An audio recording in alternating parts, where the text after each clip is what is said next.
bless America. I plan to win on economy, national security, and family.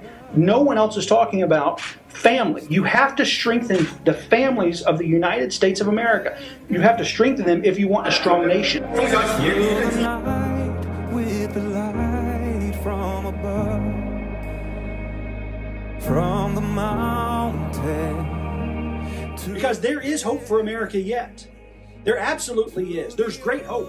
I have a great vision for a 22nd century America, but we have to move past this stain, the stain of the vitriol, the stain of the rhetoric, the stain of you've got to be so extreme on either side in order to even have a microphone, or you have to sell your soul to the devil to get on a platform. Give me a break.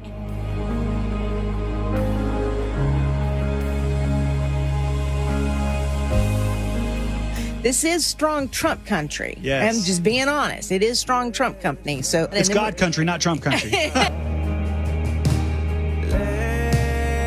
that I love, stand beside her and guide her through the night with the light from above, from the mountain. The prairies to the oceans, wide with foam.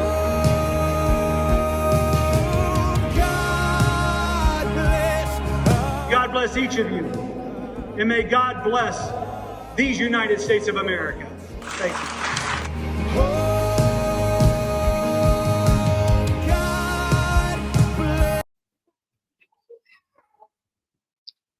My fellow Americans, ladies and gentlemen, I come to you in this great hour of need in our country's history, not to promise you things if you'll vote for me, but to inspire us to unite against everything that attempts to divide us. The future of our nation is in great peril. There is a great chasm between who we espouse to be, who we're constitutionally supposed to be, and who we actually are. It is not what I can do for you, it is what we can do together.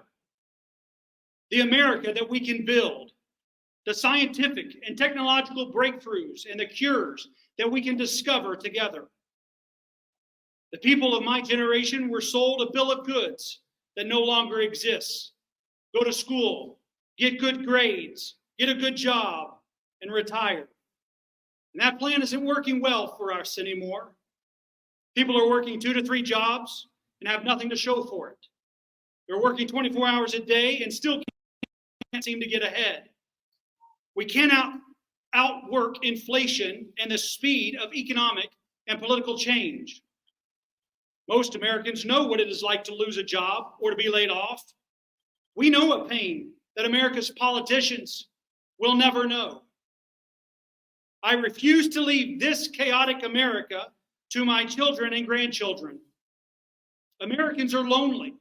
The Surgeon General just stated that loneliness is becoming a major epidemic in America. They're depressed. They're anxious about the future, and with good cause. But with me as president, anxiety will go down in America. Depression will not be as rampant.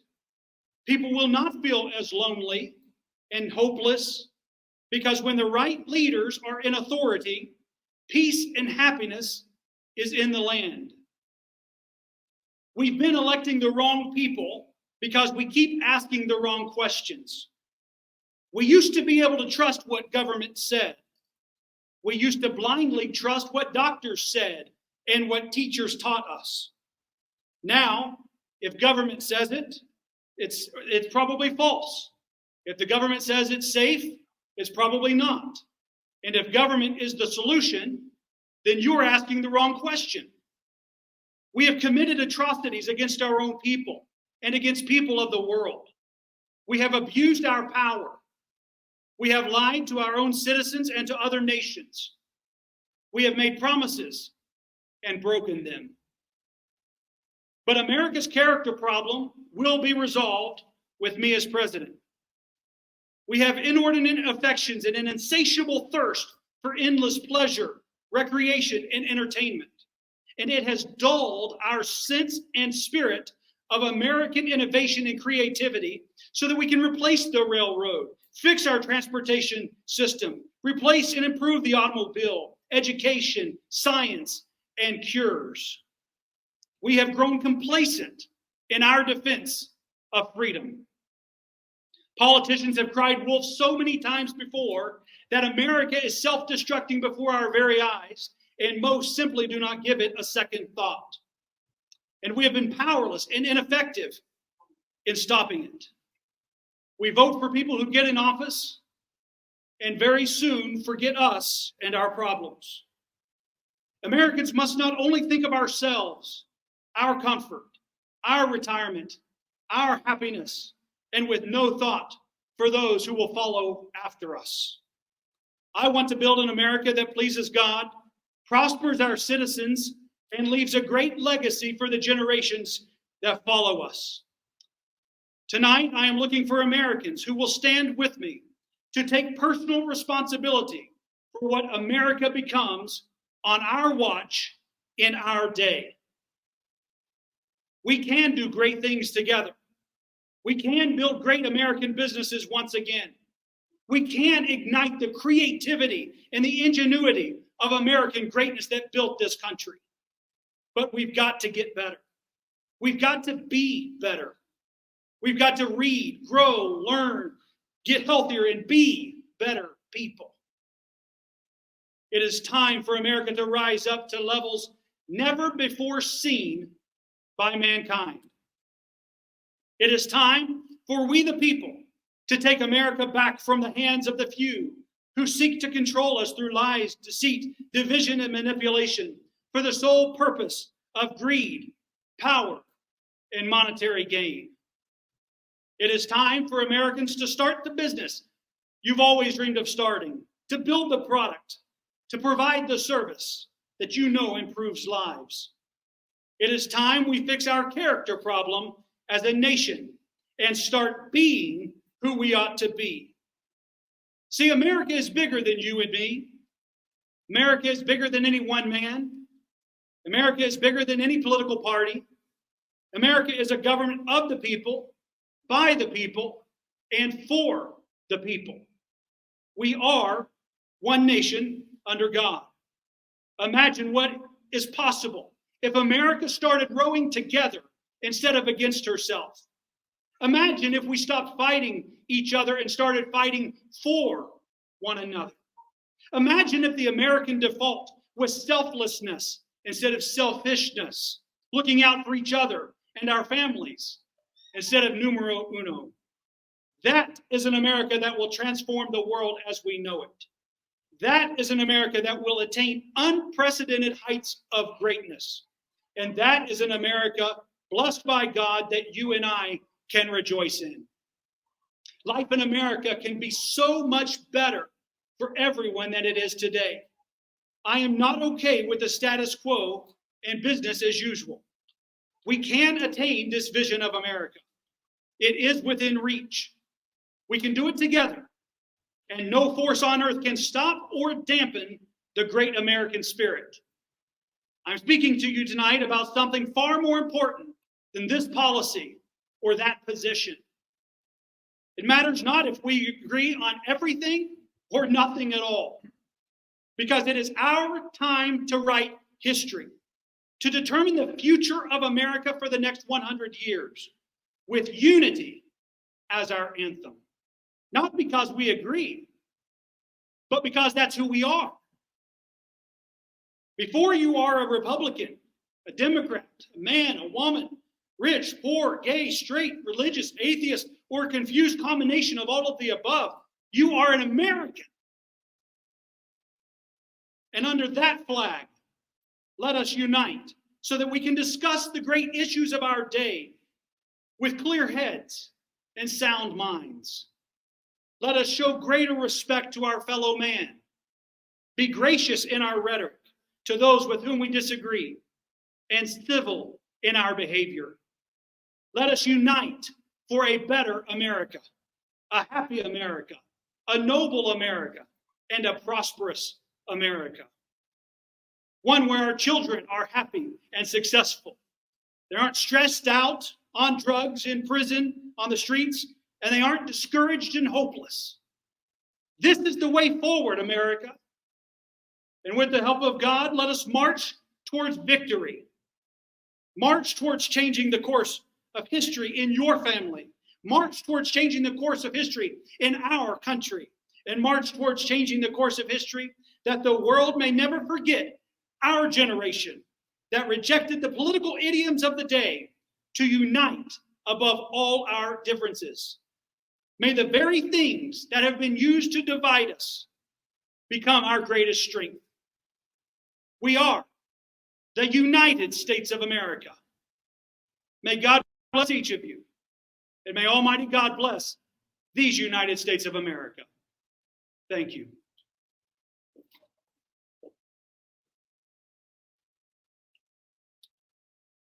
Thank you. At this time, we'll take some questions. I know we have questions from the audience and streaming, and so if questions have come through, if you would please just kindly direct them this way. Yes. Dr. Rollan, the first question we received was this. Governor Ron DeSantis' recent decision to ban an African American study course in the state of Florida has ignited a firestorm of controversy, with accusation of undermining educational value resonating strongly. In light of this, how will your administration steadfastly ensure the preservation and availability of diverse and comprehensive educational courses, particularly those that critically address the history and invaluable contributions of Black Americans, ensuring that they are not protected, but also made accessible to students in schools across the entire nation? Yeah, that's a great question. Let me answer by saying Black Americans are a major reason we live in a free country today. Ironically, you cannot have American history without having Black history. And so I think that one of the problems whenever you talk about curriculum, it's not just, that is highlighting the real problem, which is we have whitewashed history. We changed the narrative. And it was a concerted effort beginning in the 1970s. All, without exception, of today's history books in every single classroom in America in the public school system are written off of a major, one particular history book that was in the late 70s that was different than most of the other history books. So they took the one history book that differed from the volumes of history books and then created the new narrative of history that has now been taught for the last 30, 40 years, which is why America has disintegrated to the level of division and divisiveness that we have today. You know, they say people perish for lack of knowledge, and that those who don't understand history are destined to repeat it. The problem is what happens if we've been taught the wrong history. So we have to elevate accurate history. And I'll tell you, one of the ways that we do that, and of course, like I said, you cannot separate American history from Black history because they even helped fight in the war for independence. And they are the reason, they were some of the ones that led the charge to even mobilize our freedom in the first place. And, you know, one of the things about Black history, my favorite part, I must say, is the religious and the moral heritage that they brought to America. They brought more spirituality to the country than anyone else. And we still benefit from that legacy that they contributed. But let me say this about education, because the problem is much bigger than just curriculum. The problem is, what is education for? When the Department of Education started in the early 1900s, the issue was to help production. So it was the business owners of America that got together and said, we need people who are skilled in this, this, and this in order to make this product and that product. And it was effective. And that's why what the subjects in school were meant to do was to help you and I make a living. Well, the school system today, through for many different reasons, has failed teaching kids what they need to make a living or how to make a life. And so the great debate of our time, as we all see, is what role do parents play in the responsibility of their child's education? who's responsible for educating the child? Is it the parents or is it the government? And that is where much of the conversation lies today. But what I can tell you is that education, we have to teach people how to live and how to make a living. We have to equip them so they can provide for themselves and their families. And so that is exactly what we would focus on. I can tell you that our bachelor's degrees from major universities in the United States today are equal to an 8th grade education back in 1940. So when we talk about our ancestors who only got a 7th grade education or an 8th grade education, they had just as much education as those graduated today with a bachelor's degree. Because the way our funding was, we kept lowering the standards in order to get the funding. And then we're trying to compete against places like China that are teaching engineering to 6th graders. And so we have to reform the entire educational system. That's one of the reasons I want to run bachelor's degrees parallel and vocational training parallel to the high school years. I want the mornings to be for high school education, the afternoons to be for college education. That solves the student loan crisis. It solves the teacher issue. And furthermore, it allows 12 more years of productivity per person, which is how we pay down the national debt in America and keeps Social Security and Medicare solvent and the other programs that so many people rely on. Thank you. Dr. Rollan, we have another question.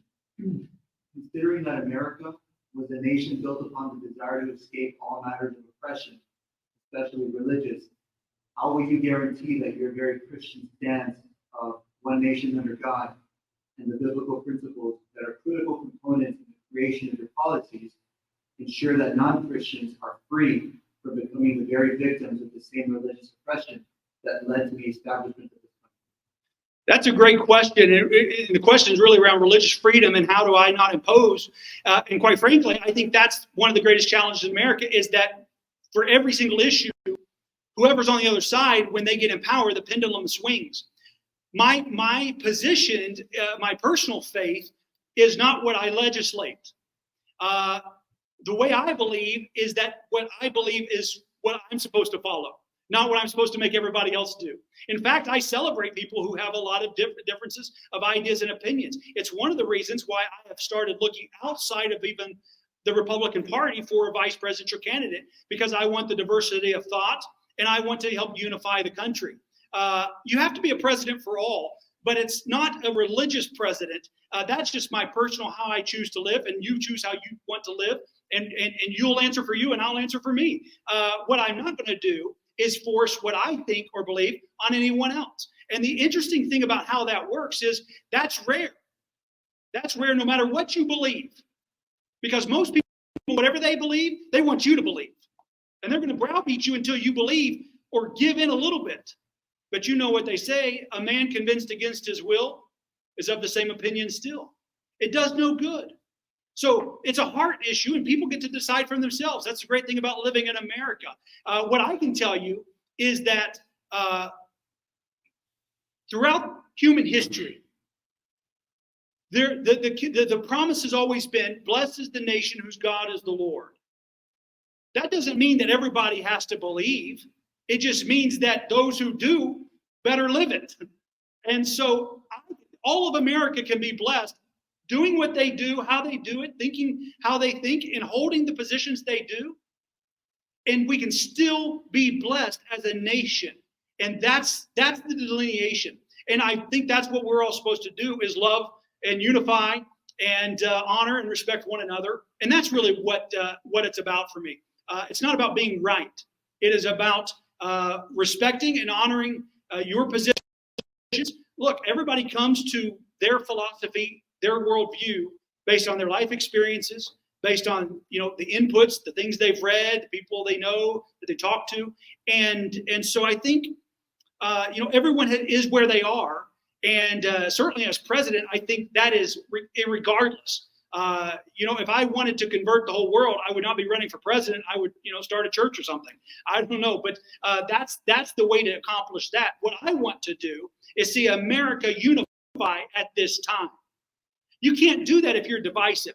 You can't do that if you're shoving policies down everybody's throat. You can't do that if you're shoving religion down anybody's throat. The great thing about the First Amendment was that the government can't do that. They can't force you to worship. They can't help you choose who to worship or what to worship or when to worship or if you worship at all. That's the beautiful thing about living in America. And that's the kind of freedom that I have to fight to protect for everyone. The problem is people on every side and of every political the political spectrum on every issue want you to think the way they think about the issue.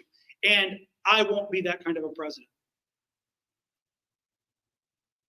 Next question. The next question we have is, how will you, as a president, guard Americans' independent access to capital and ensure small businesses will never be considered non-essential again? Well, I sure hope America learned a lot from the last pandemic that we went through. In terms of preserving independent access to capital, that is going to be the conversation in the next several years, especially as the CBDCs and BRICS currency continues to explode. Even today, the South African president mentioned that, encouraged the BRICS nation, the Brazilian president encouraged BRICS to move away from the dollar, from trading in dollars. And, South Sudan, who was ranked 180 out of 180 on the world corruption scale, and I've been there several times and I have helped, and I know they're wanting to turn that around. And we've done a lot of work to help them do that. But even they understand that the dollar is not what they want to trade in. One of the poorest nations on earth is saying we don't want the US dollar. Our currency is in a crisis. It's one of the biggest problems reasons for inflation. It's one of the reasons for our national debt. It's the reason we just got downgraded a couple weeks ago. Our credit rating, the credit rating of the United States of America got downgraded. That's not a good day. That's not a good thing. And but it's because of our debt load. It's because of the inflation. It's because of housing. Right now, there's 33% of the current homes on the market in the United States are new homes. And to put that in perspective, pre-2008, only 17% were new homes. Everything else was existing home sales. And so that is a stark issue of what's to come. The fact that when you're buying the new homes much cheaper than existing homes because of the glut that is we're starting to see in that market. What I can tell you is that the independent access to capital is critical to preserve our freedom. That's why I support the cryptocurrencies, Bitcoin, and others. Certainly you have to be careful. I like them more for monetary uses than for investments. That's one of the elements that has to grow up in that. But I do not believe that the government needs to be doing the CBDCs at the expense of making Bitcoin and other cryptocurrencies illegal. That's one of the ways that they seek to control people. And so I do not believe that is wise. We're supposed to be a free nation. So the more freedom we can have, the better. The less regulation we can have, the better. In every country on earth, if you had a sliding scale of this is the freest any country in the world could be, and this is the most enslaved any country could be. Without fail, in recorded history, every empire on earth, the closer you could get towards freedom, the higher the GDP. Anytime the scale started going back towards more regulation and things like that, the lower the GDP. Now, you know what controls whether it goes more or over? The character and the moral fabric of that nation. So you can start with a completely free nation, but then somebody murders somebody. You can start with a completely free nation and then somebody steals from their employer. You can start with a completely free nation and then they take advantage of people. And so then people say, well, you just stole from my grandmother and took her investment money, her every last dime she had saved for retirement to put in your crackpot startup business and harebrained idea. And now she's lost everything. And how's she going to survive? And so we come out with the Securities Act so that we have to have accredited investors. Well, now you're discriminating against people who don't meet the financial metrics.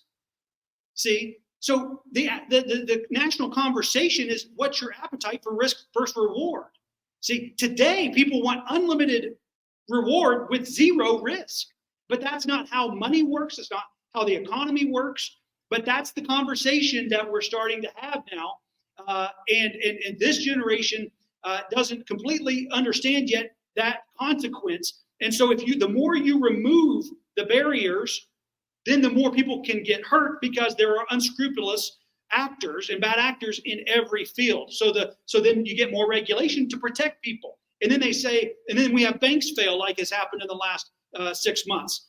And then people say, well, I know the FDIC limit is 250,000, but the government backstopped those that had millions in their accounts anyway. And so, but we keep saying, but we won't keep doing that. But we keep doing that because every time somebody gets hurt, they get the downside of the risk. Then they want that backstopped. And so we keep going more on this side, but then you have less freedom. And so we're constantly going back and forth. And that's why America, I don't know about you, but don't you just feel like a yo-yo sometimes as an American? I mean, it's just like we keep getting batted around. And it's because we keep sliding back and forth on this, on every little issue, whether we're more free or more regulated, and what the regulation looks like or what the freedom looks like. And so that is the issue. What I can tell you is you cannot save small businesses are the backbone of this country.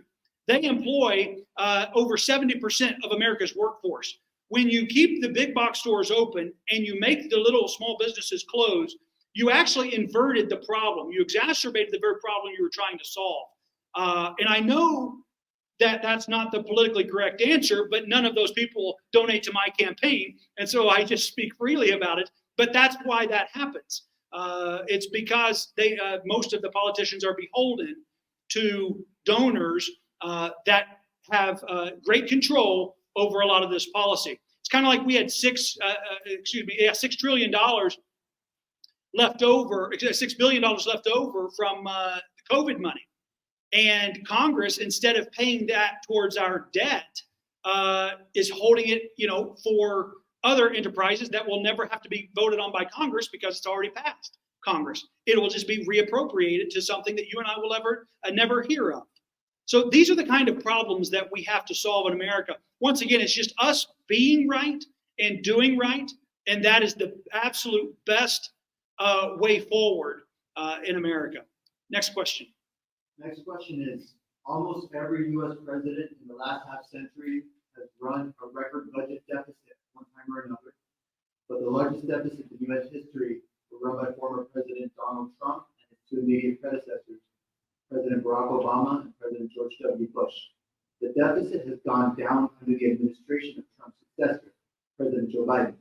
What's your plan of action to reduce national debt and inflation? Because every president has made the same promise, but it seems no one has been successful at doing so.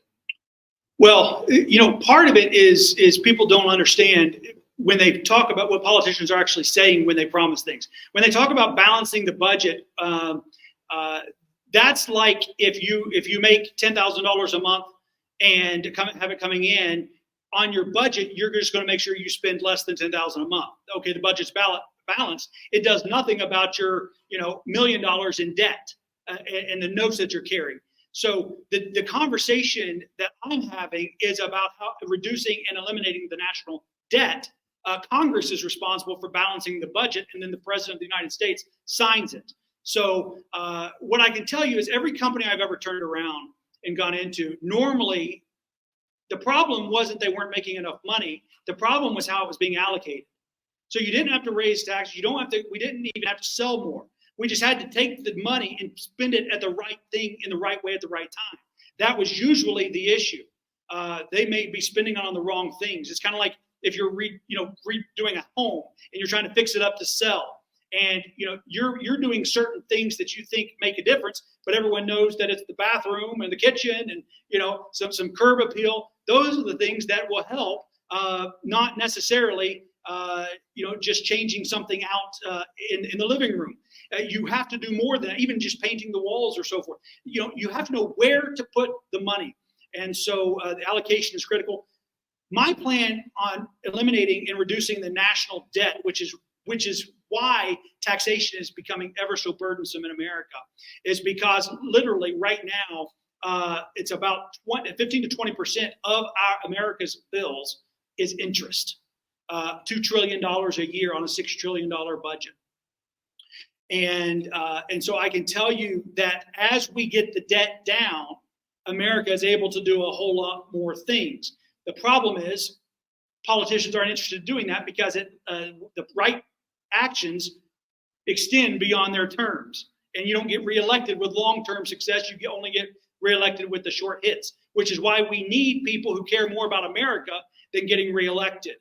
But I can tell you that my plan for reducing the debt is to explore, and not just explore, but to have nuclear energy, clean oil, clean coal, and oil shell, and methane hydrate energy in America. We have 9,000 years of methane hydrates in the ground today, 9,000 years worth at today's consumption levels of energy. That gives plenty of time for all of our other natural resources to renew themselves and to replenish. And so we have to explore. Nuclear energy, I love nuclear energy. We use it for our submarines, for the United States Navy. We use it for aircraft carriers. We fill up a submarine one time for the life of the submarine. For the life of the aircraft, for the aircraft carrier, we fill it up one time and never refill it again. 25 years later. See, it's not that we don't have the technology. It's that people can't profit from that, because if you buy a car and you never have to fill it up, well, there's a big industry out there that financially hurts. And so things are the way they are in America, not because it makes sense, not because we don't have better answers, but because there are systematic reasons and profit motives behind them.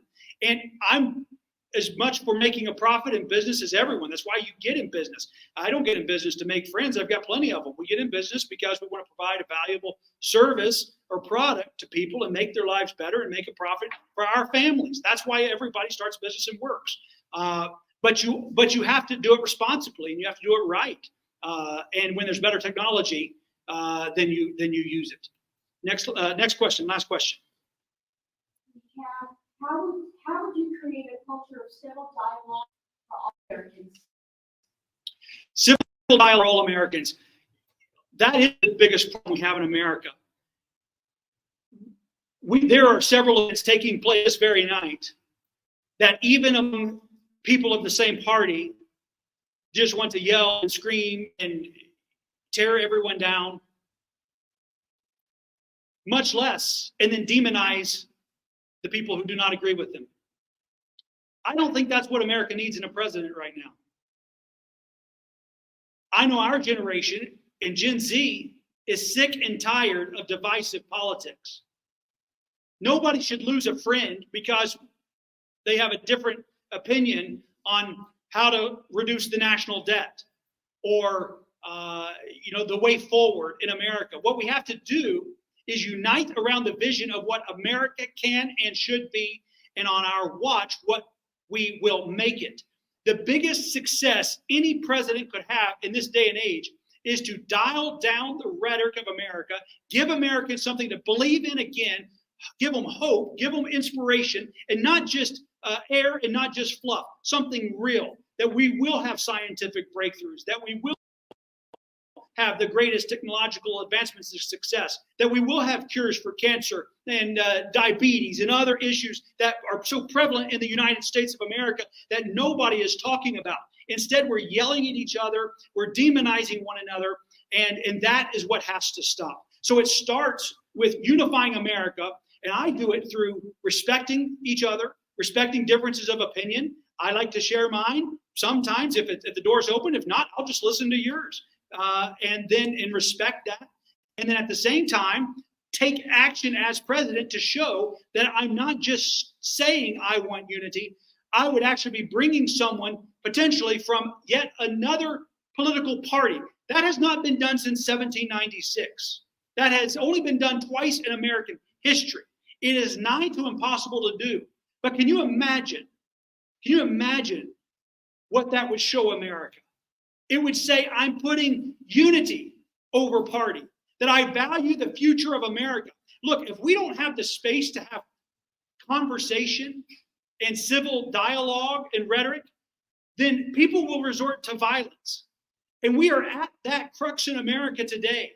And while most of the politicians are doing politics as usual, I hope that there are 90 plus million Americans out there that say, that's the president. That's the kind of man I want my children to look up to.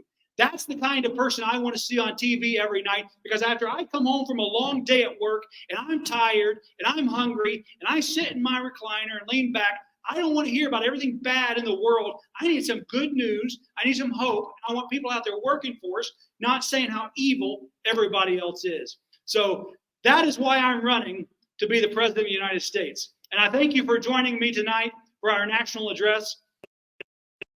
And once again, may God bless each of you. Third, he was a good boy. Do you see his stars and stripes here? Yeah. Well, thank you all for coming. I really appreciate you. I appreciate the questions, and thank you for joining us. We really appreciate it.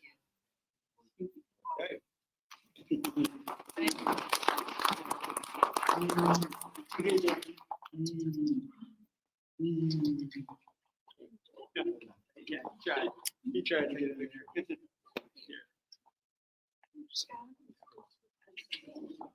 Let's go on the white screen. Looking around. Looking around. Oh, did you miss Daddy? Did you miss Daddy?